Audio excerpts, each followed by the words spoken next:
राय साहब नमस्कार। नमस्कार। आप सभी मीडिया के भाइयों को मेरा नमस्कार, मेरे सभी श्रोताओं को मेरा नमस्कार, प्रणाम, राम राम।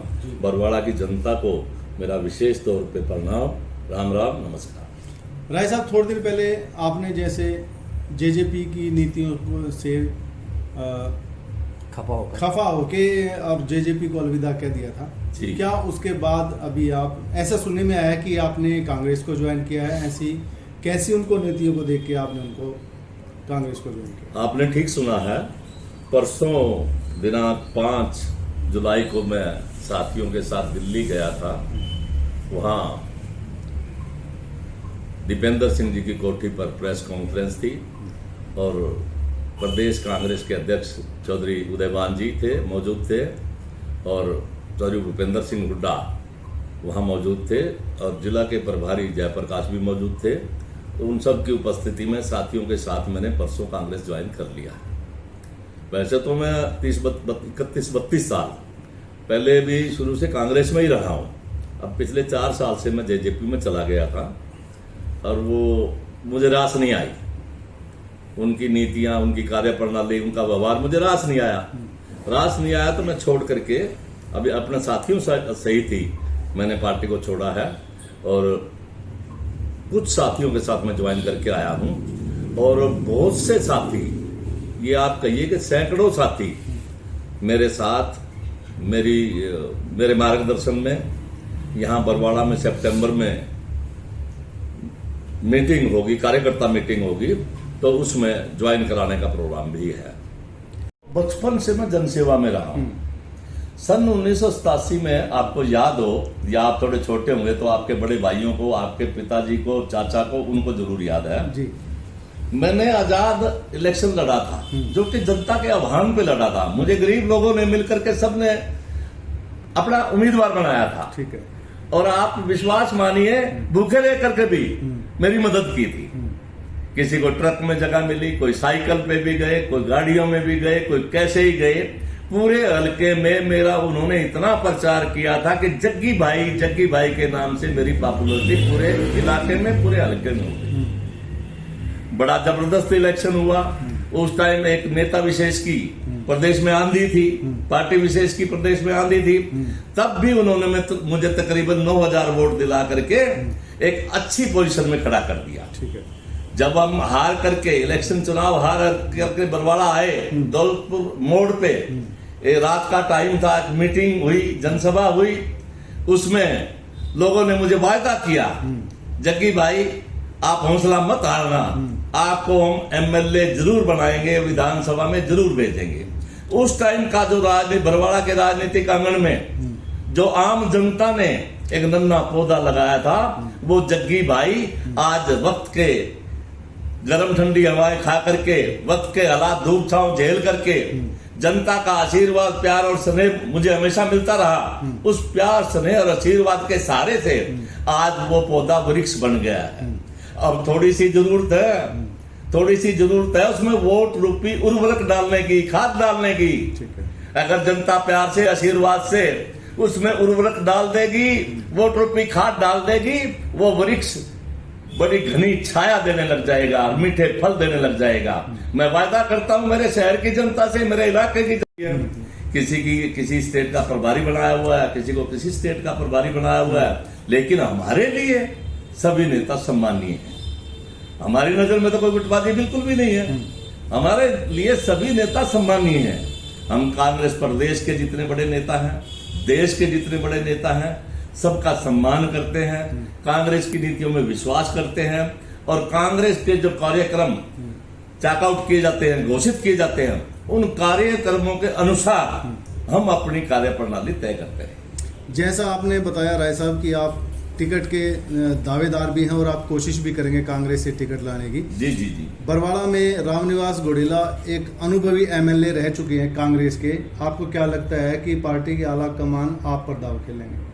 देखिए, मेरी बात सुनिए। जहां तक बात अनुभवी की है, ये जरूरी नहीं कि किसी को टिकट ना मिल पाया हो तो उसको अनुभव नहीं होगा। जहां तक मैं समझता हूं, अनुभव के मुकाबले में रामनिवास घोडेला मेरे सामने नहीं टिक पाएंगे। ठीक है। क्योंकि मैं बहुत बचपन से ही पॉलिटिकल कार्यकर्ता रहा हूं, जन सेवक रहा हूं, जनता की सेवा में रहा हूं, गरीब लोगों के लिए मैंने बड़ा संघर्ष किया है।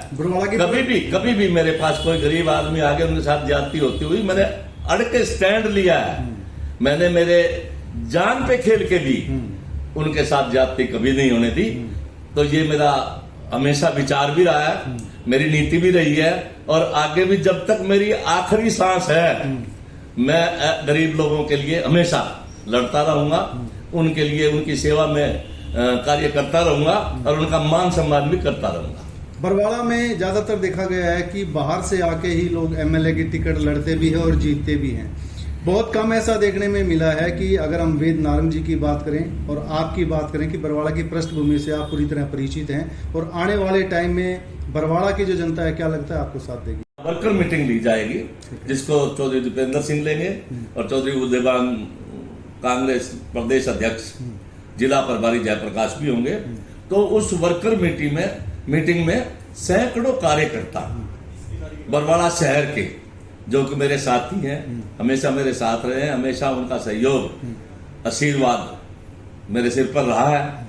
बरवाड़ा के काफी बुजुर्ग माताएं, बहनें, बहुएं, बेटियां, काफी लोग कांग्रेस को ज्वाइन करेंगे और उसके बाद हम एक हल्का लेवल पे अपनी नुमाइंदगी को लेकर के भी और कांग्रेस पार्टी की नीतियों को लेकर के भी जनसंपर्क अभियान कार्यक्रम शुरू कर देंगे। गली गली में कांग्रेस का और चौधरी भूपेंद्र सिंह हुड्डा का, कांग्रेस के बड़े नेताओं का गली गली में जय जयकार गुंजाने का काम करेंगे, गली गली में अलग जगाने का काम करेंगे। कांग्रेस में भी गुटबाजी चल रही है, इस बारे में आपका क्या कहना है? अलग अलग गुट बने हुए हैं। गुटबाजी मैं नहीं समझता कोई गुटबाजी है। नेताओं के अपने अपने विचार होते हैं। अब कांग्रेस जो राष्ट्रीय आलाकमान है उन्होंने सभी नेताओं की ड्यूटियां लगा रखी है। किसी की हरियाणा में सरकार बनाने की ड्यूटी है, भाई ज्यादा से ज्यादा लोगों को अपने साथ जोड़ करके कांग्रेस का प्रचार करके आप जो है ना पूरा ऐसा माहौल बनाओ, क्योंकि वर्तमान सरकार खिलाफ हो चुकी है, काम करती नहीं, लोग बड़े तंग है छोटी छोटी बातों से। पीपीपी कार्ड, ये आधार कार्ड, फैमिली का वो अपना राशन कार्ड, ये सारी चीजें, इन्हीं में ही रोजगार दे दिया लोगों को। ये दे दिया ना रोजगार। रोज दफ्तरों के चक्कर काटते रहो, कर्मचारी चक्कर कटा कटा के थका देते हैं। जब जाके कईयों का ठीक हो पाता है, कईयों का नहीं भी हो पाता, बड़े परेशान है। तो ड्यूटियां मैं बता रहा था ना, मैंने कांग्रेस पार्टी के प्रदेश के आला नेताओं को अवगत करा दिया है। जनता मेरे साथ अगर होगी, जनता मेरे नाम की आवाज बुलंद करेगी, तो मुझे विश्वास है कि कांग्रेस पार्टी मुझे टिकट भी जरूर देगी। पिछले दिनों जो कपास रैली हुई है इस कपास मंडी में सांसद महोदय की, तो पार्षद जितने और चेयरमैन धरने पे बैठे थे, तो आपको क्या लगता है, क्या उनको मतलब कि सुझाव दिए गए या उनकी जो समस्या थी उनको लेकर के उनको धरना से उठाया गया है, तो क्या बरवाला के अंदर विकास कार्य हो पाएंगे? मुझे जो जानकारी है कि चौधरी विजेंद्र सिंह पार्लियामेंट मेंबर हिसार उनको मिले या उनको बुलाया, उन्होंने उनको आश्वासन दिया है इस समस्या को शॉर्ट पीरियड में सुलझाने का।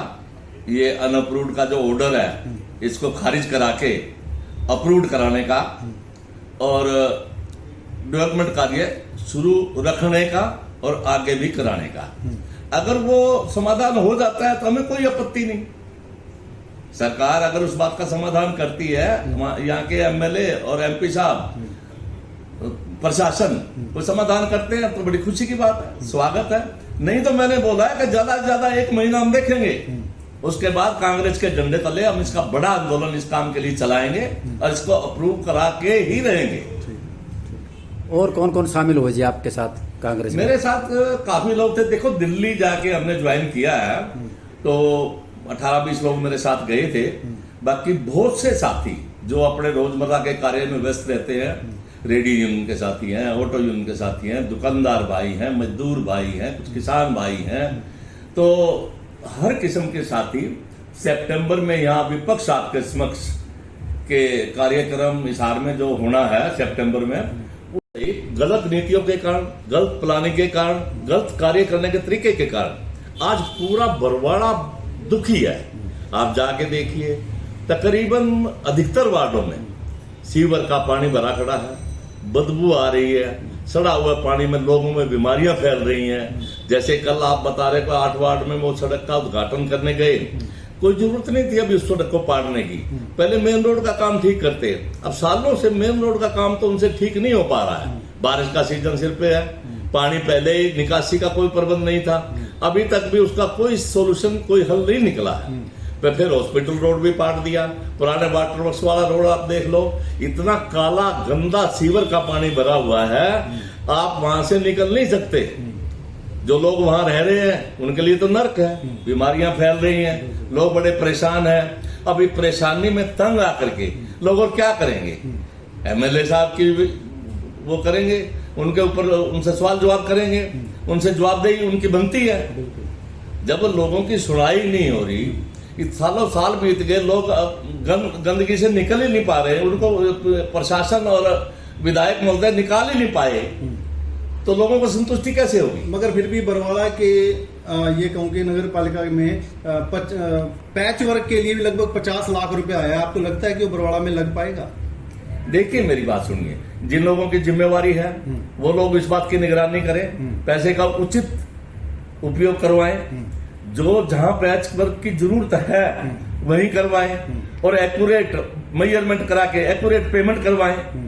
अगर लापरवाही करेंगे पैसा खुर्द हो जाएगा, अनुचित तरीके से लोग उसमें अपना टाका लगा जाएंगे, बरवाड़ा की कई सड़कें ऐसी हैं जो बिल्कुल ठीक है, मगर फिर भी उसको उखाड़ के दोबारा नई उसमें ब्लॉक लगाए जा रहे हैं। आपको नहीं लगता ये पता नहीं पता? जी। क्या बरवाड़ा के विकास में भागीदार होने के कारण आप उसमें गए थे? आप सोच रहे थे कि इससे बरवाड़ा का विकास और उसमें आप जी। उसमें कई किस्म के आश्वासन भी उन्होंने दिए थे, और बरवाड़ा का विकास बड़े अच्छे ढंग से करने की बात भी उन्होंने मानी थी। तो कुदरती माइग्रेट करके कोई चीज आपके घर की दीवार सही खड़ी है, उसी को तोड़ के आप दोबारा बनाने लग जाओ, तो अड़ोसी पड़ोसी आपको क्या कहेंगे? मूर्ख ही कहेंगे ना। तो आप चंगी भली चीज को उखाड़ के क्यों बना रहे हो? जहां जरूरत है वहां बढ़ाओ। बिल्कुल, जहां जरूरत है, जहां टूटी फूटी सड़कें हैं, जहां पैच वर्क की जरूरत है, उनको आप पैच वर्क करो। अच्छी भली सड़कों को पाड़ना तो फिर मूर्खता ही है।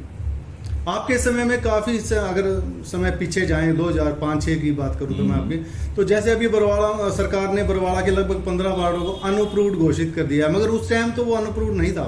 बिल्कुल नहीं था उस टाइम। क्या, उससे भी बहुत पहले सन 87 में मैं पार्षद रहा हूँ बरवाड़ा की पहली कमेटी का।